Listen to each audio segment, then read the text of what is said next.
نحمده ونصلي على رسوله الكريم اما بعد اعوذ باللہ من الشیطان الرجیم بسم اللہ الرحمن الرحیم الا ان اولیاء اللہ لا خوف علیہم ولا هم يحزنون الذین آمنوا وكانوا يتقون صدق اللہ العظیم۔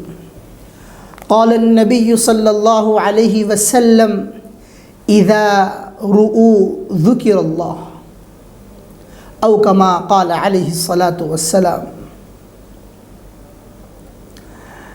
قابل احترام ناظرین و سامعین، دا میسج میڈیا چینل کے ذریعے جس موضوع کو لے کر آپ حضرات کے سامنے میں حاضر ہوا ہوں، وہ عنوان ہمارے اس ملک ہندوستان اور ہمارے اس شہر حیدرآباد سے متعلق ہے، اور یہ موضوع خصوصاً مسلمانوں، خواہ وہ مرد ہو یا خواتین، ان کے عقائد سے متعلق ہے، ان کی ذہنی فکر سے متعلق ہے، ان کی دینی تعلیمات سے دوری پر مشتمل ہے۔ میں اس موضوع کو شروع کرنے سے پہلے مختصر طور پر ہمارے اس ملک ہندوستان میں آنے والے اسلام اور اس اسلام کو لانے والی شخصیات کا مختصر سا اور سرخیوں کی طور پر تذکرہ کرنا چاہوں گا۔ اصل موضوع تو اس ملک اور ہمارے اس شہر حیدرآباد کی درگاہیں اور ان درگاہوں میں ہونے والی بدعات و خرافات کا تذکرہ ہے، لیکن اس سے پہلے میں اپنا حق سمجھتا ہوں اور اپنے لیے ضروری سمجھتا ہوں اور اپنا اخلاقی فریضہ سمجھتا ہوں کہ میں ان درگاہوں، ان آستانوں میں آرام فرما بزرگان دین، اولیاء دین اور اللہ کے دوست اور اولیاء اللہ پر کچھ بولوں۔ یقین جانیے کہ اس ملک ہندوستان میں جو اسلام پھیلا ہے، اسلام کو ماننے والے، اسلام کو جاننے والے اور اسلام کو قبول کرنے والے جو آج نظر آ رہے ہیں کروڑوں کی تعداد میں، یہ بزرگان دین اور اولیاء کرام کی بدولت ہے۔ ہمارے اس ملک کے ہندوستان میں اسلام کی روشنی کو لانے والے اور اسلام کے نور کو پھیلانے والے اور اسلام کے چراغ کو جلا کر اس ملک میں دینی روشنی کو پھیلانے والے ان درگاہوں میں موجود بزرگان دین، اولیاء کرام ہے جو آج آرام فرما ہے۔ نظام الدین اولیاء علیہ الرحمہ پیر حاجی، جسے حاجی علی کی درگاہ کے نام سے جانا جاتا ہے، اجمیر شریف، بندہ نواز، خواجہ غریب، ہمارے شہر کی درگاہوں میں یوسفین بابا، بابا شرف الدین پہاڑی شریف، یہ چند وہ بزرگان دین، اولیاء دین، اللہ والے ہیں جنہوں نے اپنی جان کو صرف اور صرف اسلام کو پھیلانے، اسلام کو باقی رکھنے میں صرف کر دی۔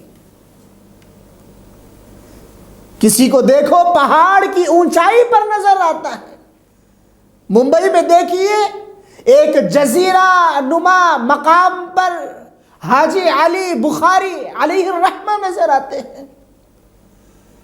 کسی بزرگ کو دیکھیے بالکل اندر غار میں نظر آتے ہیں، یوسفین بابا کو دیکھیے۔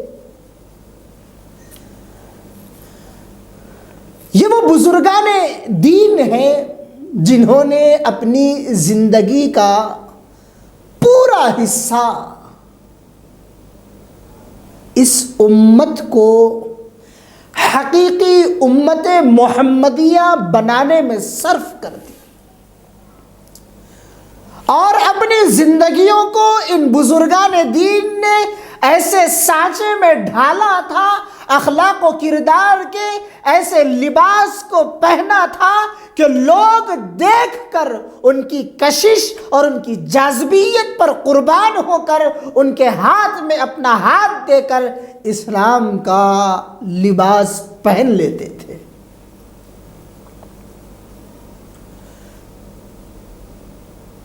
یہ وہ بزرگان دین ہیں جنہوں نے ایک کونا پکڑا اور اللہ سے ایک ایسی لگاؤ لگائی، ایک ایسا تار باندھا کہ پروردگار عالم نے اپنے علمی نور کو ان بزرگان دین کے قلوب میں اتارا، اور وہ نور ان کے ارد گرد اتنا پھیلا کہ انسان اپنے ملکوں کو چھوڑ کر ان کے دروں کے بھکاری بن کر بیٹھ جاتے تھے۔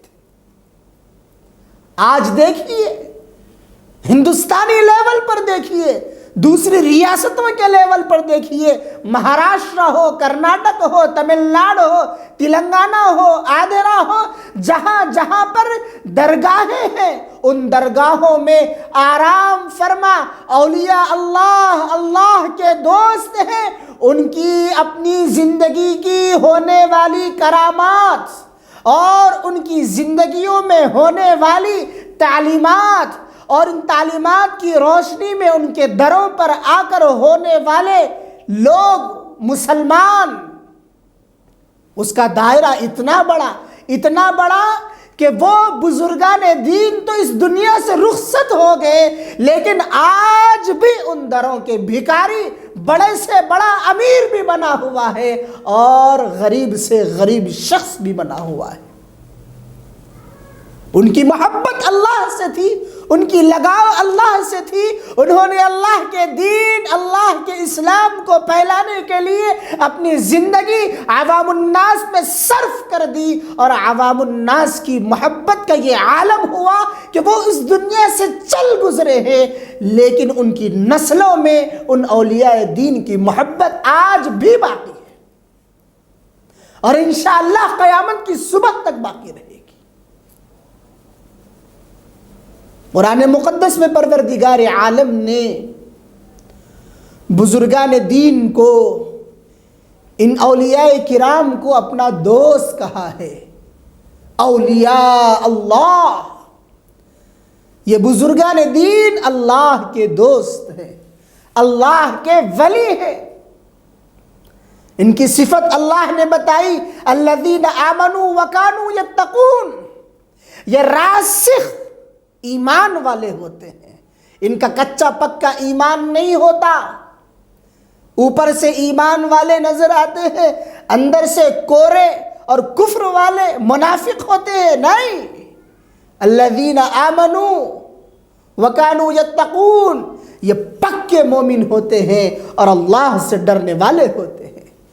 یہ اولیاء کی پہچان ہے۔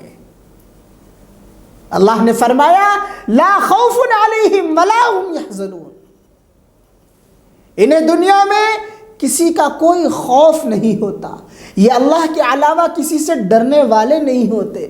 اگر ان کا کوئی دنیا میں نقصان ہوتا ہے، کوئی رنج مصیبت تکلیف پہنچتی ہے، ولا هم يحزنون، یہ غمگین بھی نہیں ہوتے ہیں، اس لیے کہ ان کا یہ عقیدہ ہوتا ہے کہ میرے ساتھ بھلائی کا معاملہ ہوگا تو وہ بھی اللہ کی طرف سے، میرے ساتھ کوئی مصیبت کا، تکلیف کا، بیماری کا مسئلہ پیش آئے گا وہ بھی اللہ کی طرف سے ہوگا۔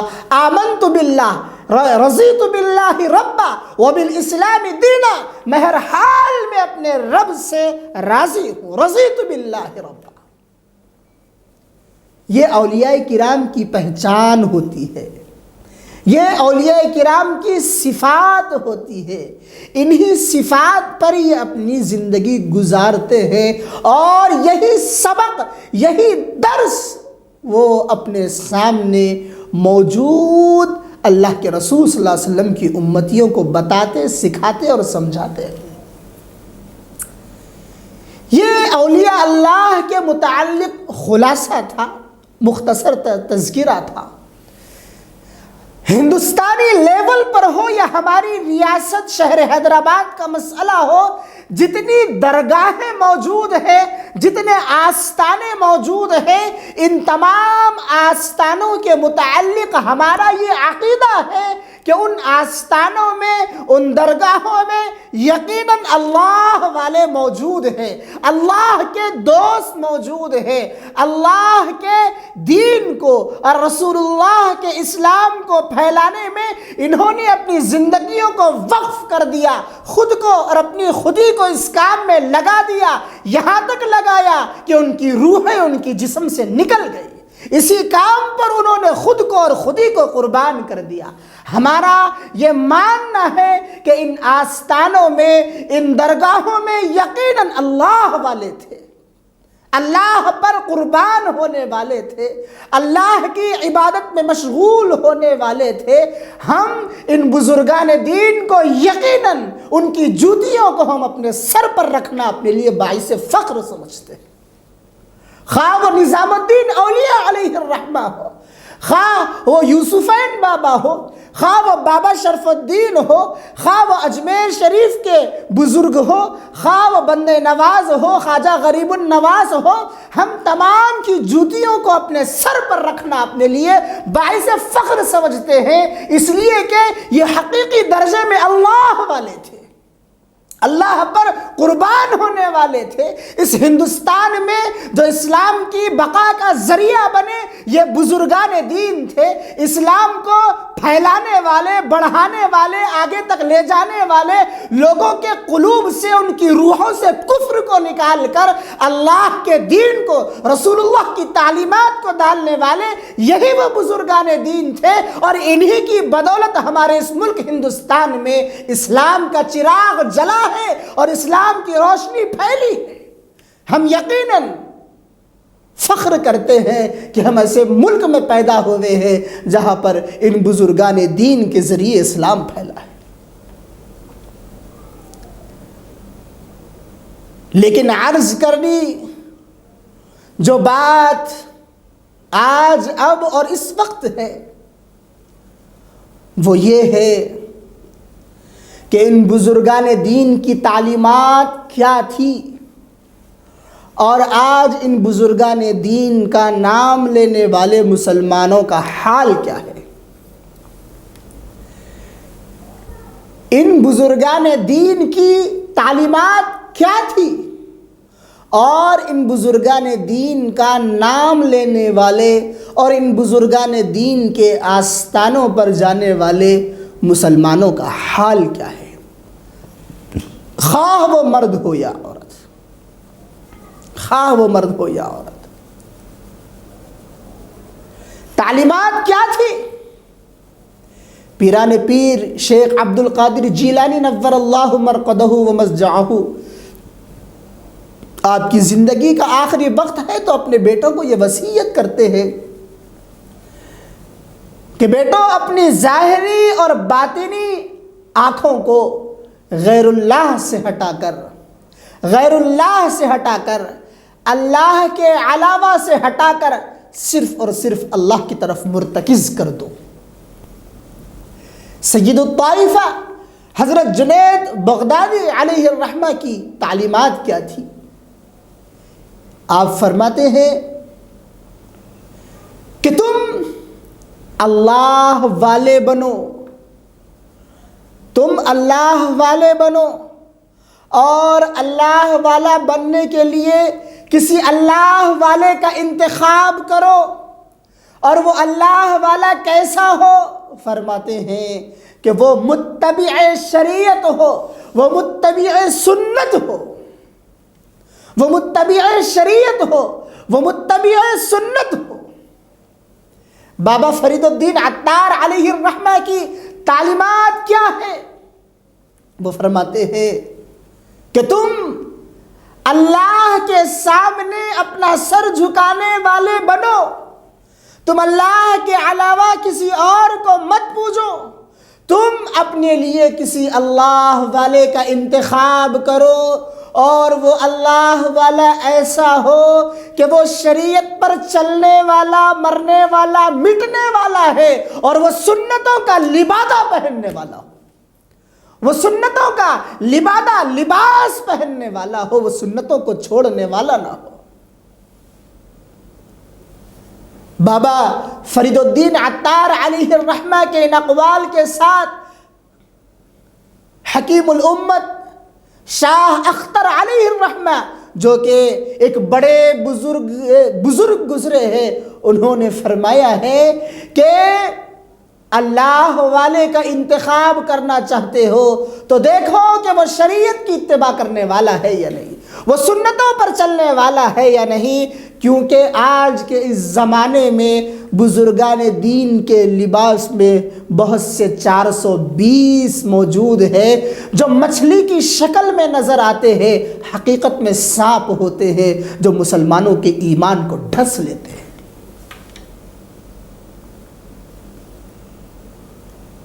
اللہ والا کیسا ہوتا ہے؟ یاد رکھیے، اللہ والا کبھی شریعت کی خلاف ورزی کرنے والا نہیں ہوتا ہے، اللہ والا کبھی سنتوں کو چھوڑنے والا نہیں ہوتا ہے۔